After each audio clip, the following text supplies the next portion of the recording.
আহক আজি মোৰ ষ্টাইলত কলপচলা আৰু মাংসৰ জুতি লওঁ তেনেহলে ভিডিও চাই থাকক আৰু মই সকলোখিনি যোগাৰ কৰি ললো এফালে আছে পিয়াজ আৰু এফালে আছে আদা নহৰু আৰু এফালে আছে আলু আৰু এফালে আছে চিকেন আৰু এফালে আছে কলপচলা আৰু এয়া আছে ৰেড চিলি পাউডাৰ আৰু জিৰা পাউডাৰ ধনিয়া পাউডাৰ আৰু মিট মছলা আনফালে মই কেৰাহীত পাতিলো আৰু তেলো গৰম হ'ল আৰু এতিয়া মই দিম পিয়াজ কিন্তু পিয়াজখিনি দিওঁতে কেমেৰাটো অফ হৈ থাকিল সেইবাবে দেখাব নোৱাৰিলো আৰু এয়া দিলো আদা নহৰু আৰু তাৰ পাছত পিয়াজ আৰু আদা নহৰুখিনি ধুনীয়াকৈ ভাজি আছোঁ আৰু এয়া আদা নহৰু কেঁচা গোন্ধটো যোৱালৈকে মই ভাজিলোঁ আৰু তাৰ পাছতে মই এয়া মাংস দি দিলোঁ আৰু মাংসখিনি ধুনীয়াকৈ মই ভাজি ল'ম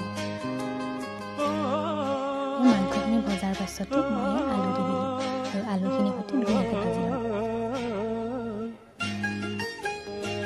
আলু আৰু মাংস ভজাৰ পিছত মই এয়া ৰেড চিলি পাউডাৰ ধনিয়া পাউডাৰ জিৰা পাউডাৰ আৰু মিট মছলা দি অলপ দেৰি ভাজি ল'ম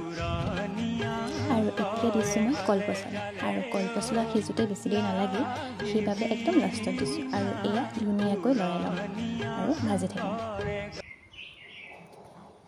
এয়া কলপচলা আৰু মাংস বনাই ৰেডি হৈ গ'ল